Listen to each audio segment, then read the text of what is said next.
En 2025, 9 pays détiennent plus de 12 500 ogives nucléaires. Dans un monde où les tensions géopolitiques s'intensifient, les armes nucléaires sont plus que jamais un symbole de puissance et une source de profonde inquiétude. Aujourd'hui, je me penche sur les grandes questions. Qui détient combien d'ogives? Quelles sont leurs doctrines de dissuasion? Et quel pays accueille des bombes sans en être officiellement propriétaire?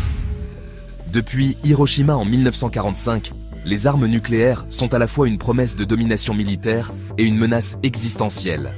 Des traités comme le traité de non-prolifération visent à contrôler leur utilisation, mais en 2025, la logique de la dissuasion prévaut toujours.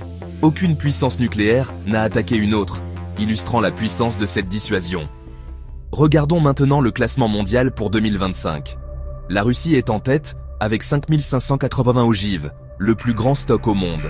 Les États-Unis suivent de près avec 5044 ogives.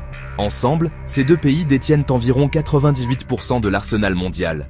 La Chine possède environ 500 ogives et augmente rapidement son stock.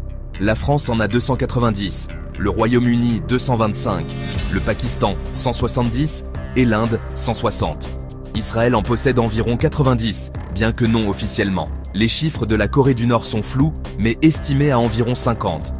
Historiquement, le nombre total d'ogives a diminué, passant d'un pic d'environ 70 300 en 1986 à 12 121 en 2024.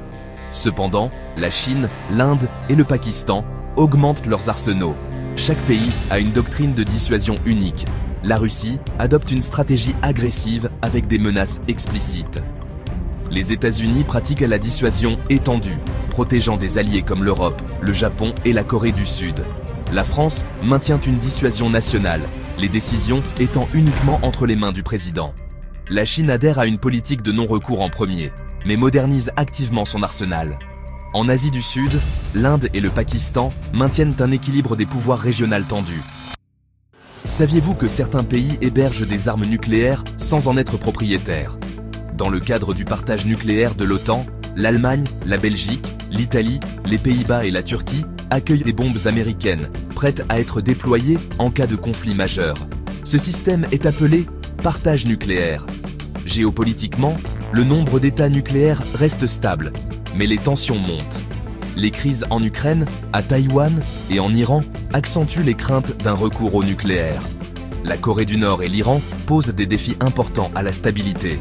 L'Iran est ouvert aux négociations nucléaires avec l'Europe et les États-Unis négocient via Oman. Si aucun accord n'est conclu d'ici août 2025, les sanctions de l'ONU pourraient être réimposées. En conclusion, les armes nucléaires restent des instruments de puissance et de pression en 2025. Comprendre leur distribution, leur doctrine et leurs implications est essentiel pour saisir l'équilibre mondial. Sont-elles de simples moyens de dissuasion ou des menaces existentielles? La réponse est encore incertaine. N'oubliez pas de vous abonner pour plus d'analyses géopolitiques approfondies.